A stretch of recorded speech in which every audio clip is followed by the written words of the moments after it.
Telugu computer వరల్డ్‌లో subscribe చేసుకోవడం ద్వారా ఈ వీడియో ట్యుటోరియల్స్ అన్ని ఉచితంగా పొందండి. Dear friends, welcome to Telugu computer world. C language tutorials in Telugu సిరీస్లో ఇప్పుడు మనం లెసన్ 34లో ఉన్నాం. సో ఫ్రెండ్స్, మీరు ప్రీవియస్ లెసన్స్ మిస్ అయినట్లయితే తెలుగు కంప్యూటర్ వరల్డ్ యూట్యూబ్ ఛానల్కి వెళ్ళి చూడొచ్చు. అదేవిధంగా ఈ వీడియో డిస్క్రిప్షన్లో కూడా నేను మీకోసం లింక్స్ పెట్టడం జరిగింది. వాటిపై క్లిక్ చేయడం ద్వారా ఆ వీడియోలను మీరు చూడొచ్చు. సో ఎనీవేస్, మనం ప్రీవియస్ ట్యుటోరియల్లో పాయింటర్స్ గురించి మాట్లాడుకోవడం జరిగింది. సో పాయింటర్స్ అంటే ఏంటి అండ్ సిస్టమ్ మెమరీలో అది ఒక వేరియబుల్ అనేది ఏ విధంగా సేవ్ అవుతుంది అనేది తెలుసుకున్నాం అండ్ దాన్ని ఏ విధంగా ప్రింట్ చేస్తామో కూడా తెలుసుకున్నాం. సో ఫ్రెండ్స్, ఇక్కడ ఈ పాయింటర్స్ అనేవి మనకు డీరెఫరెన్సింగ్కి ఉపయోగపడుతుంది.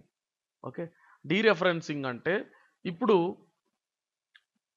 మనం యాపిల్ అనే ఒక వేరియబుల్కి పి యాపిల్ అనేటువంటి ఒక పాయింటర్ని క్రియేట్ చేయడం జరిగింది మనం ప్రీవియస్ లెసన్లో. ఓకే, సో దాన్ని ప్రింట్ చేస్తే ఈ విధంగా వచ్చింది. అండ్ అడ్రస్, ఇక్కడ యాపిల్ అడ్రస్ కూడా యాపిల్ అడ్రస్సే ఇక్కడ పి యాపిల్ యొక్క వాల్యూగా మార్చేసాం. Okay, that is called pointing. Okay, so ఈ పాయింటర్ అనేది ఆ విధంగా పనిచేస్తుంది. సో దాని యొక్క వాల్యూ 20, యాపిల్ యొక్క వాల్యూ 20 అండ్ పి యాపిల్ యొక్క మెమరీ అడ్రస్ డిఫరెంట్గా ఉంటుంది. అది ఎందుకంటే దాని యొక్క ఓన్ మెమరీ అడ్రస్ వేరుగా ఉంటుంది అండ్ దాని వాల్యూగా మనం దీన్ని తీసుకుంటున్నాం. సో డీరెఫరెన్సింగ్ అంటే ఏంటంటే ఇప్పుడు ఇది పాయింటర్ కదా, సో దీంట్లోకి వెళ్ళి అంటే అది దేనికైతే పాయింటరో ఆ యొక్క వేరియబుల్లోకి వెళ్ళి, అంటే దేని ఆధారంగా వెళ్తుంది మరి అంటే ఇక్కడ మనకు దీని యొక్క వాల్యూనే దాని యొక్క మెమరీ అడ్రస్ కాబట్టి దాన్ని యాక్సెస్ చేయడానికి అధికారం దీనికి ఉంటుంది. అందుకనే ఇది పాయింటర్ అయింది.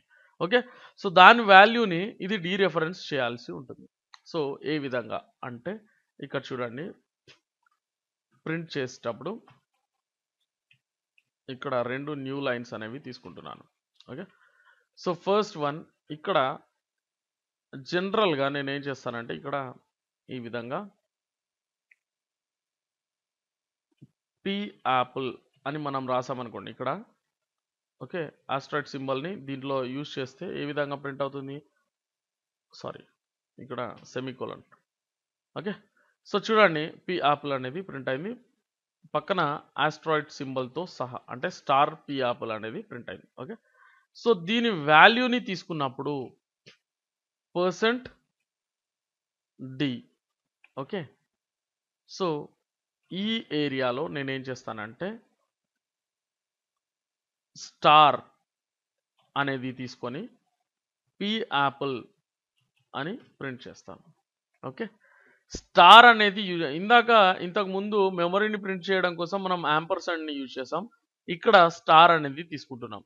సో డైరెక్ట్గా స్టార్ అనేది తీసుకున్నప్పుడు, ఓకే, స్టార్ పి యాపిల్ అనేది తీసుకున్నప్పుడు అంటే ఇక్కడ ఈ కంప్లీట్ వేరియబుల్ తీసుకుంటున్నప్పుడు మనకు ఏమవుతుందంటే యాపిల్ యొక్క వాల్యూని తీసుకొని ఇక్కడ ప్రింట్ చేస్తుంది అనమాట అది.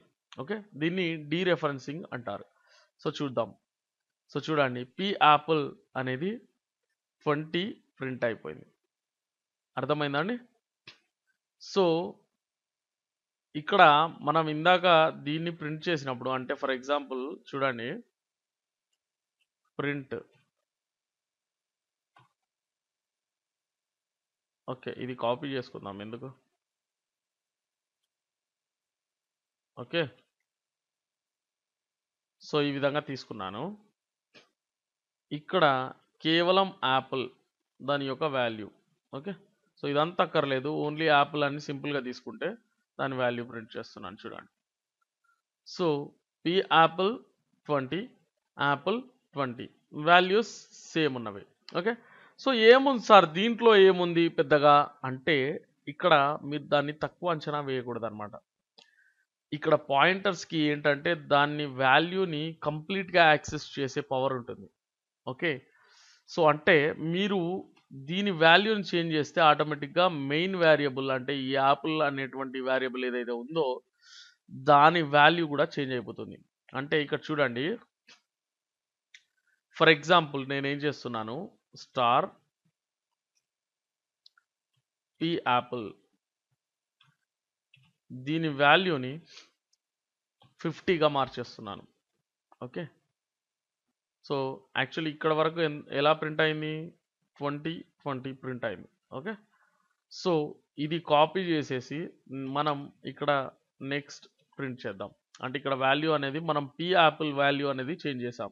సో అప్పుడు వాల్యూ ఆఫ్ యాపిల్ అంటే మెయిన్ వేరియబుల్ ఏదైతే ఉందో దాని వాల్యూ ఏ విధంగా ఉంటుందో ఒకసారి చూసినట్లయితే చూడండి, పి యాపిల్ 50, యాపిల్ కూడా 50.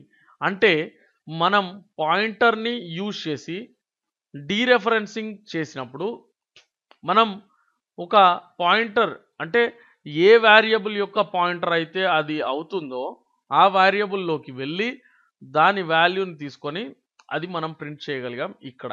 ఓకే, అండ్ యాపిల్ దాని వాల్యూని మనం ప్రింట్ చేసినప్పుడు అది ఇది ఒకే విధంగా ఉంది.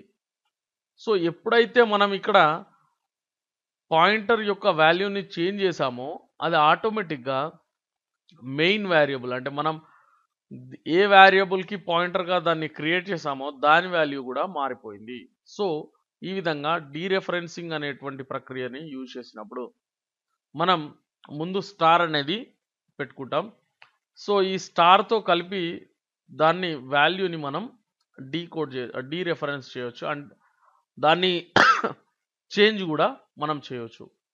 సో ఈ ట్రిక్ని మనం పెద్ద పెద్ద అప్లికేషన్స్ రాయడంలో చాలా చక్కగా యూజ్ చేసుకోవచ్చు అనమాట. ఓకే, సో బిగ్ అప్లికేషన్స్ రాసేటప్పుడు మనకు పాయింటర్స్ అండ్ డీరెఫరెన్స్ చేయడం పాయింటర్స్తో అండ్ వేరియబుల్స్ యొక్క వాల్యూస్ చేంజ్ చేయడం అవసరం ఉన్నప్పుడు అండ్ దాన్ని ప్రింట్ చేసే ప్రక్రియ వేరే విధంగా ఉంటుంది.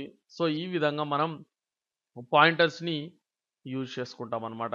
ఓకే, ఇంకా చాలా డెప్త్కి వెళ్ళాల్సిన అవసరం కూడా ఉంటుంది.